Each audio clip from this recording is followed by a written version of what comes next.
ये जो वर्णाश्रम वाली बात आई खाने पीने का, सबसे पहला तो मैं एक बात ये कह दूं कि हम जब परमपिता ठाकुर को लेकर, प्रिय परम को लेकर जब चल रहे हैं, तो हम जो कुछ भी करेंगे उनके अनुशासन विधि के अंदर में से करेंगे। बाद पालन करने के समय, जैसे मैं एक बात कहता हूं कि जब हम लोग मैथमेटिक्स जब करते थे ना बचपन में, तो मैथमेटिक्स का टेक्स्ट बुक जो होता था, आप सभी का शायद ये अनुभव रहा होगा, एक्सपीरियंस रहा होगा कि कभी कभी कोई पजल या कोई सॉल्व करने में दिक्कत होती थी, नहीं कर पाते थे, तो हम लोग पीछे की ओर जाते थे और उसका आंसर देखते थे, जो उसका आंसर क्या है, फिर उस आंसर को ले आते थे जो ये आंसर होगा, और फिर उसको मिला देते थे।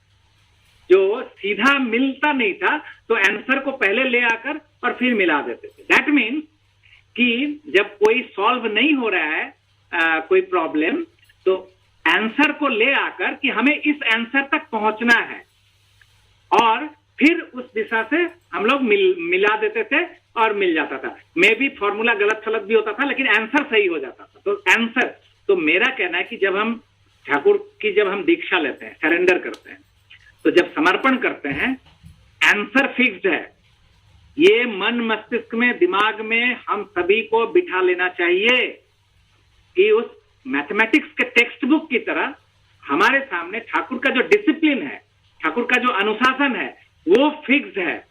हम अपना जब कोई सामूहिक आचरण करेंगे, हम अपना जब व्यक्तिगत कोई आचरण करेंगे, घर में, परिवार में, समाज में, या कोई भी सामूहिक समुदाय में, तो उस समय ठाकुर की जो विधि है, ठाकुर का जो वर्णाश्रमिक विधि है, उस विधि के अनुसार ही करना है। उसका वही जो कहा, जो वो आंसर दिया हुआ है वही आंसर रहेगा।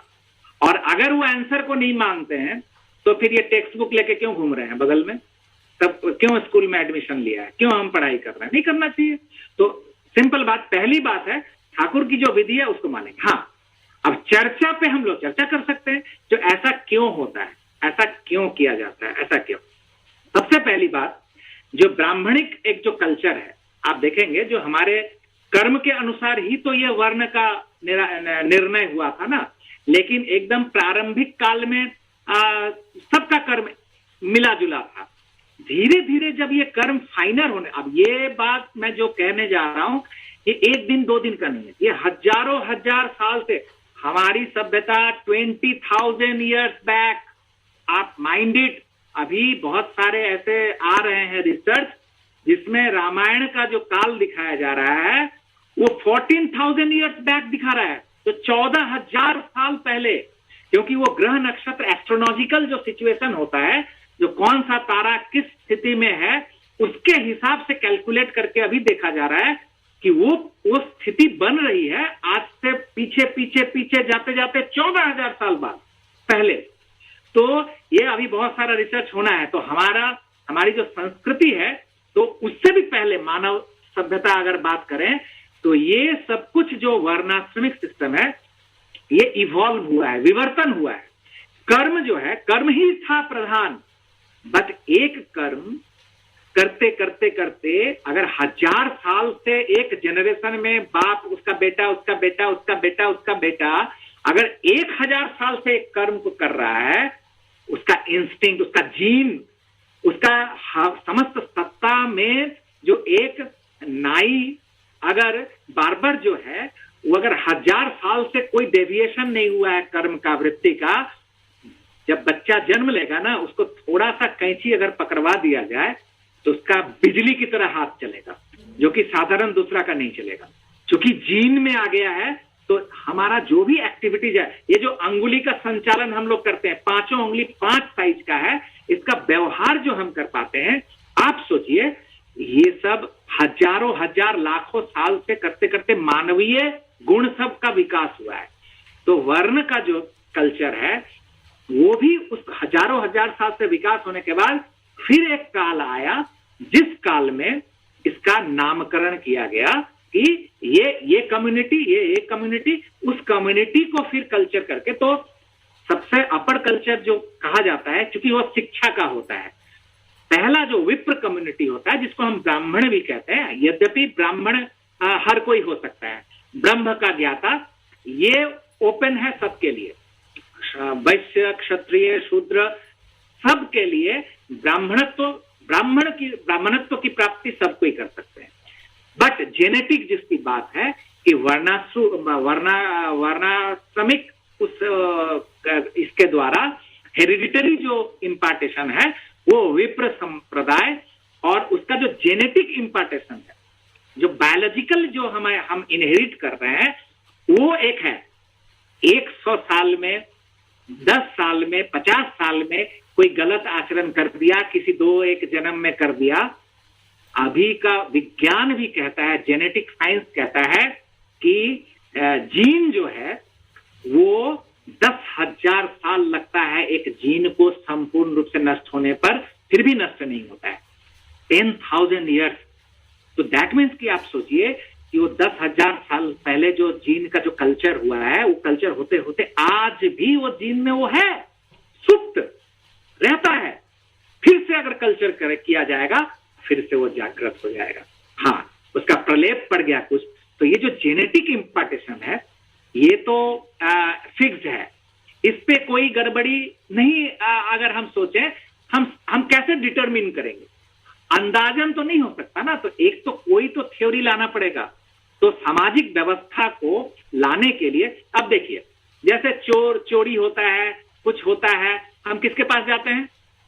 हमारे यहाँ तो एडमिनिस्ट्रेशन है ना, पुलिसिंग है ना, ये पुलिस व्यवस्था, एडमिनिस्ट्रेटिव सिस्टम, ये क्यों बनाया गया कि आप जब भी कोई विपद में कोई क्राइम होता है तो आप वहां जाते हैं हेल्प के लिए, आप कोई विपद में पड़ते हैं, वो आपको रक्षा करती है। तो दैट मीन्स क्या कि समस्त एडमिनिस्ट्रेशन जो है सब रक्षा करने वाला है, सब कोई ऑनेस्ट है? नहीं है। लेकिन एक सिस्टम है, उस सिस्टम में कुछ गड़बड़ियां हैं। तो क्या अगर 2 की गड़बड़ी है, अगर कोई पुलिस वाला, अगर कोई एडमिनिस्ट्रेटिव ऑफिसर अगर करप्ट है, तो क्या उसका करप्शन आपको ये अधिकार प्रदान कर देता है कि आप कानून को अपने हाथ में लेकर आप भी किसी को पनिश कर देंगे, आप भी किसी को कुछ कर देंगे? आपको संविधान मना करेगा कि नहीं। हो सकता है वो करप्ट किया है, उसके जगह पर दूसरा कोई आएगा, दूसरा उसको ठीक करेगा, बट आप कानून को हाथ में नहीं ले सकते क्योंकि आपको वो अथॉरिटी नहीं है। तो आप बोलिए, जो वो करप्ट है, उस एक्सक्यूज को लेकर हम पुलिस वाला नहीं बन जा सकते, हम एडमिनिस्ट्रेटिव ऑफिसर नहीं बन जा सकते, कोई एक और दूसरा घूस लेकर करप्शन किया है, व्यभिचार किया है बोल के नहीं कर सकते। वो तो एक साधारण चीज है, उसमें कुछ गड़बड़ी भी हो तो ठीक है। ये जीवन की बात है, यहाँ जेनेटिक बात है, वो जेनरेशन की बात है। तो यहां पर भी अगर 100 साल का, 50 साल का कुछ गड़बड़ी होती है, तो उसके कारण पूरे उस वर्ण को, पूरे उस वंश को अगर आप हुट आउट कर देते हैं, वो नहीं। तो एक व्यवस्था है, उस व्यवस्था को मान के चलना पड़ेगा। और भोजन की जहां तक बात आती है, तो बेस्ट ऑप्शन क्या है आपके पास? क्योंकि आप अपने घर में यू कैन डू एनीथिंग, वहां आपका सिर्फ अपना व्यक्तिगत बात है। लेकिन आप जब सामुदायिक कम्युनिटी लेवल पे जब आप कुछ करते हैं, तो आप जैसा तैसा नहीं कर सकते। देखिए, एक बात आती है ना, ठाकुर की मां कहती थी, खाने को खिचड़ी भली, जपने को सतनाम, भजने को सदगुरु चरण, पहुंचने को परम धाम। खिचड़ी को प्रसाद के रूप में क्यों कहा गया? क्यों हुआ? इसीलिए कि खिचड़ी जो होता है सुपाच्य होता है, ये सभी के लिए, वृद्ध हो, सज्जन हो, वृद्ध हो, बच्चा हो, बूढ़ा हो, जवान हो, सबको इसको हजम कर सकते हैं। बीमार हो तो बीमार में भी खिचड़ी दिया जाता है। तो जब कम्युनिटी भोजन हो रहा है, प्रसाद के रूप में खिचड़ी बनाया जाता है, ताकि वहां पर जन समुदाय सबको ही खा सके।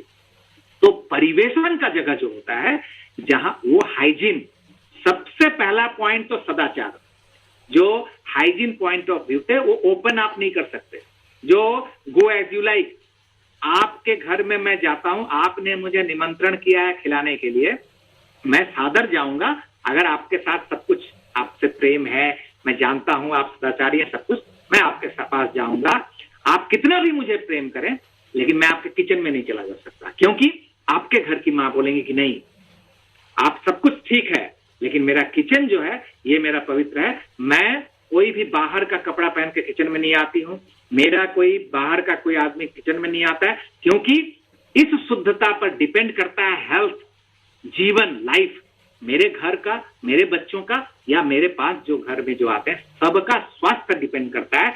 इसलिए किचन को मैं हाइजीन मेंटेन करूंगा, वहां पे कोई चीज घालमेल नहीं चलेगा। सबसे पहला पॉइंट है कि उस किचन जगह पे जो डिस्ट्रीब्यूट करते हैं, जो सो आके कहें कि हम भी डिस्ट्रीब्यूट करेंगे, नहीं चलेगा, बाय हुक और बाय क्रुक। आप अपने घर पर आप व्यक्तिगत रूप से आप जहां मर्जी जो करो, कोई बात नहीं है, लेकिन जब आप एक कम्युनिटी जगह पर आप करते हो, एक सामूहिक रूप से कुछ करते हो, ये आपका एक रेस्पॉन्सिबिलिटी है कि वहां पे वो डिसिप्लिन मेंटेन हो। ये तो पहला हुआ हाइजीन का, जो सो करके। अब कोई अब तो मास्क इवन पहन के जो, ताकि बातें भी जो करें उससे भी किसी तरह का कोई कंटामिनेशन नहीं हो। तो ठाकुर जी का स्वास्थ्य और सदाचार सूत्र में जो वाणी है ठाकुर जी का, 2-2, 3-3 पेज का, जो किस तरह से किचन को, घर का किचन हो या सामूहिक किचन हो, तो किस तरह से सैनिटाइज करके रखना, उसको मेंटेन करना, ये बात होगी। अब हो गया कि व्यक्ति, इस व्यक्ति में कौन सा ऐसा व्यक्ति उसका भोजन का डिस्ट्रीब्यूशन करे, ताकि निर्विशेष जितने सारे व्यक्ति हैं सब उसका हाथ का या उसके बनाया हुआ को खा सके, क्योंकि कहीं भी कोई प्रश्न ना रहे। तो यहां पर विप्र कम्युनिटी जो होता है, तो आज से नहीं, 1-2 दिन का गड़बड़ी या एक जन्म का या एक वंश का, एक का किसी का कुछ गड़बड़ हो गया, इसके कारण पूरे विप्र कम्युनिटी को आप अगर कह देंगे नहीं होगा। तो वो एक ऐसा कम्युनिटी है जो अगर वो उसको डिस्ट्रीब्यूट करे, उसको यदि रंधन प्रणाली करे, तो बाकी जितने सारे हैं सबको ही वहां ग्रहण कर सकते हैं नॉर्मल फेज में। तो ये एक बात है, जो जहां पर जो अनुशासन है, उस विधि है, वीम से कुछ नहीं चलता है। बहुत सारे, मैं तो बहुत सारी जगह पे कहता हूं कि ये जो पैंडेमिक है ना, बहुत सारे जीवन हानि का कारण हुआ है, बहुत सारे लोगों के जीवन में विपत्तियां आई हैं, सब कुछ है, लेकिन जैसे ज्वालामुखी फूटता है तो ध्वंस करता है, ध्वंस लीला करता है, लेकिन कुछ सालों के बाद, 100 सालों के बाद, 1000 सालों के बाद, उसी ज्वालामुखी के चारों ओर जो दृश्य बनता है, जो प्रकृति अपने उस सौंदर्य को विकास करती है, आप देखेंगे कि दूसरा और कोई जगह वैसी सुंदरता नहीं मिलती है। तो जहां पर वो ध्वंस है, उस ध्वंस लीला में भी परमपिता का वो निर्माण कार्य होता है। तो विसर्जन का मतलब ठाकुर कहते थे विशेष रूप से सृजन। तो ये विशेष रूप से सृजन का भी ये काल है, ये जो, और हमारी ही गलती के कारण आज प्रकृति इस तरह से रुष्ट और प्रकृति में इस तरह से हम भोग रहे हैं। बट ये भी धक्का के कारण अगर हम सुधर जाएं, आज सदाचार का पालन आप देखिए, कोई गुरु भाई सत्संगी लोगों को कोई दिक्कत नहीं हुई है सदाचार के पालन में, क्योंकि हम लोग ऑलरेडी ये झूठा कूटा मानते चल रहे हैं। बल्कि हमें दिक्कत होती थी, कोई जो गुरु भाई नहीं है, ठाकुर के विधि को नहीं मानते, उनके यहाँ अगर कोई फंक्शन होता था और वहां जाते थे तो हमें बहुत दिक्कत होती थी, खान पान ये सब में जूठा कर दिया, ये कर दिया। आज देखिए, आज केक कटता है, कोई किसी को सेम बाइट खिला सकता है? हिम्मत है किसी को जो एक ही कटा और इसके मुंह में डाला और फिर उसको लेके उसके मुंह में डाला? सब बोलेगा नहीं भाई नहीं, अभी भैया कोरोना टाइम है, अभी नहीं खाएंगे। काहे? कोरोना के समय कंटामिनेशन होता है, जर्म का, बैक्टीरिया का, और क्या और के समय में नहीं होता है। तो ये जो विधि है सदाचार का, हमारे लिए सुविधा हुई है। छींकते समय मुंह पर हाथ रखो। बाहर जब ट्रेन में जाते थे, बस में जाते थे, बहुत सारे लोग असदाचारी जैसा व्यवहार करते थे, कुछ बोलने से ईगो पे लगता था, अहंग पे लगता था। आज के समय में नहीं लगेगा। अगर कोई आपके बगल में बैठा हुआ है और खांसेगा, आप उसको सीधा कह सकते हैं कि भाई साहब आप अपने मुंह को थोड़ा ढकिए, आप मास्क पहनिए, आप इस तरह से मत छींकिए, और कोई बुरा नहीं मानेगा। पूरी दुनिया व्यवस्था में ये चीज हमारे लिए सुविधाजनक हो गई है स्थिति। तो इस तरह से मेरा ये कहना है कि ठाकुर का जो व्यवस्था है, ठाकुर की जो व्यवस्था है, वो किसी और को बुरा लगेगा, ये लगेगा, वो सब सोचने की बात नहीं है। उसको मेंटेन करने के लिए जो जो करना है वो करना है। तो अन्न के लिए, अन्न चूंकि अन्न में वाटर कंटेंट ज्यादा होता है और वाटर में कंडक्टिविटी, इसका बहुत सारा ये है, उतना विशद पे मैं नहीं जाऊंगा। बट अन्न में जो विशेष करके राइस जो होता है उसमें वाटर कंटेंट होता है, वाटर कंटेंट उसमें मेमोरी को कैरी करने का वो ये सब फाइनल रिसर्च की बात है। साइंस अभी भी उस सूक्ष्मता तक नहीं पहुंच पाया, बट बहुत हद तक अब धीरे धीरे उस जगह पर पहुंचा है। तो विशेष करके ये राइस का वाटर कंटेंट का बात, तो ये मेमोरी को ये करके रखता है, प्रिजर्व करके रखता है। तो नेचुरली वो जो स्पर्श दोष जिसको कहते हैं, तो वो टच कंटेमिनेशन ये होता है। तो इसीलिए इसकी शुद्धता को मेंटेन करना जरूरी है। और बाकी बात रही जो सदाचार भी अगर कोई मेंटेन कर रहा है, वो किसी भी वर्ण का हो, ठाकुर जी की वाणी है, चलार साथी की वाणी है, आई थिंक 378 और इस तरह से कुछ होगा, मुझे याद नहीं है। ठाकुर कहते हैं कि अगर किसी विप्र के घर में, द्विज के घर में, द्विजों के घर में, मतलब ब्राह्मण क्षत्रिय इन सबों के घर में भी अगर कोई मतलब उनसे नीचे का कास्ट अगर बहुत दिनों से परिपालित परिपोषित हुआ है उसी संस्कृति में, उसी कल्चर में, आप सोचिए जो अगर एक विप्र के घर में भी अगर वैश्य शूद्र या कोई भी परिपालित पोषित हुआ है, उसी घर में उसका कल्चर, उसी संस्कृति में वो पला बढ़ा है, तो उसके द्वारा दिया गया श्रद्धोषित, श्रद्धा द्वारा दिया गया अन्न पानीय ग्रहण योग्य है।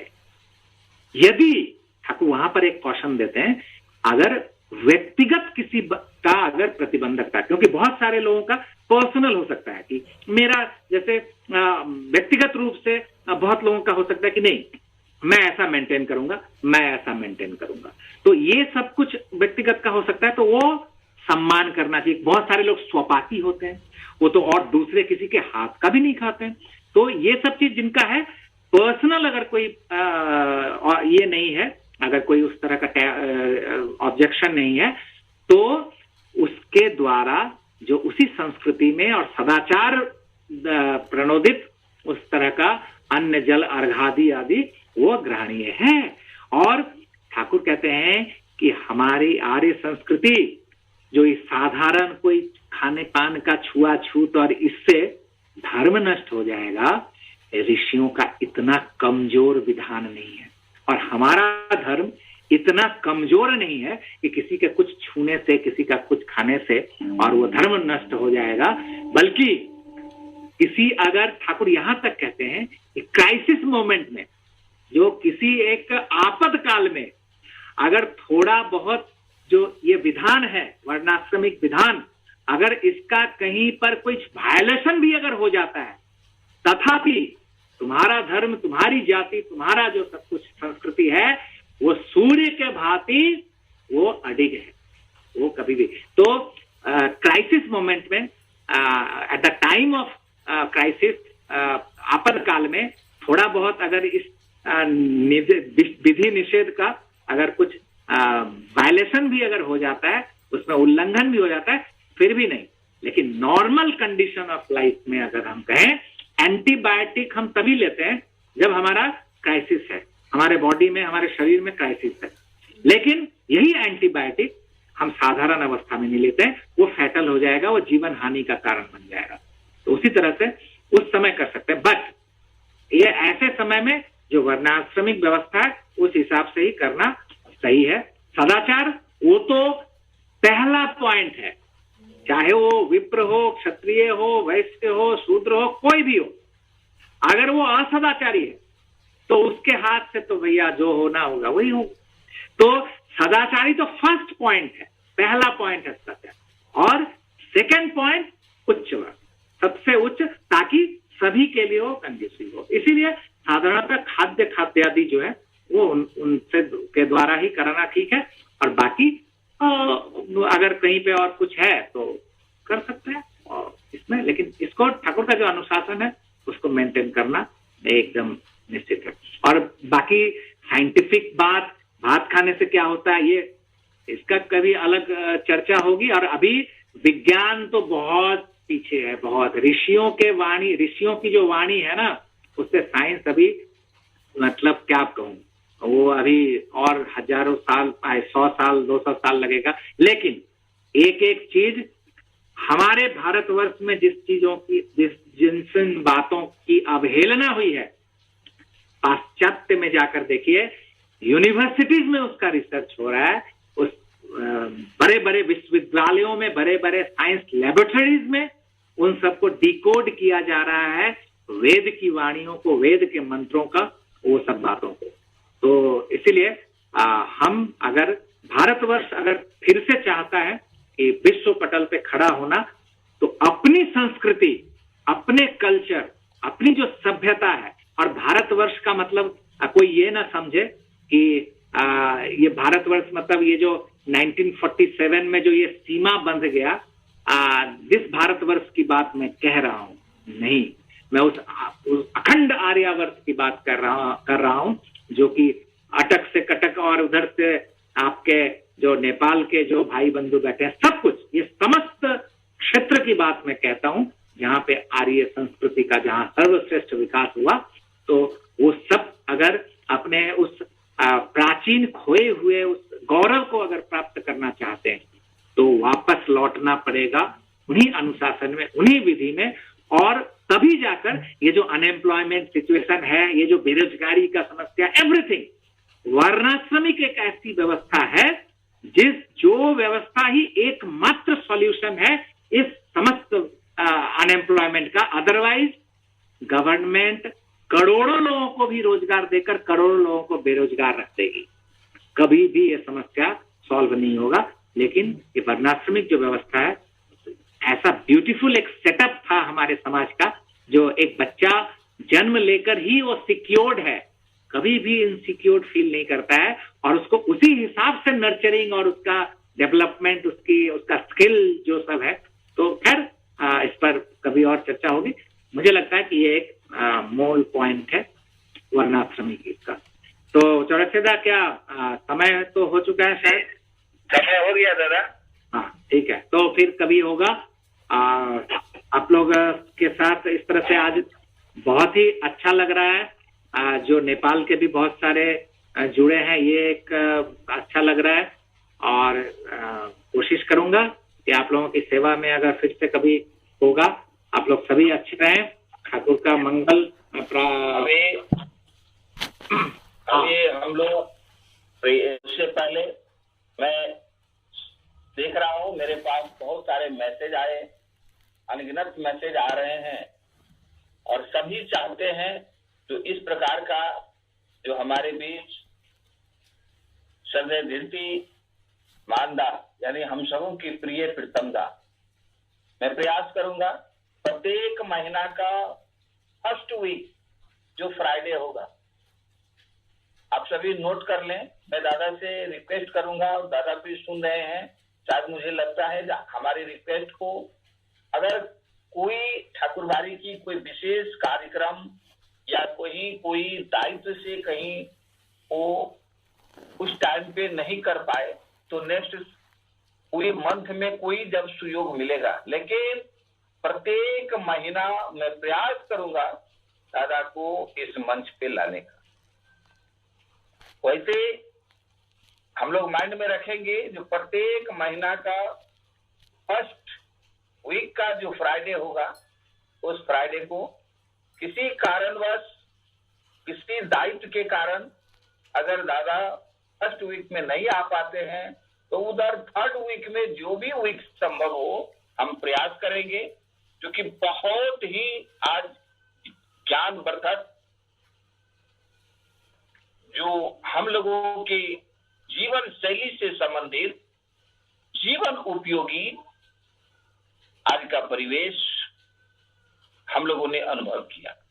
हम थोड़ा प्रतिक्रिया लेंगे, और अभी हम लोग सबसे पहले जय दादा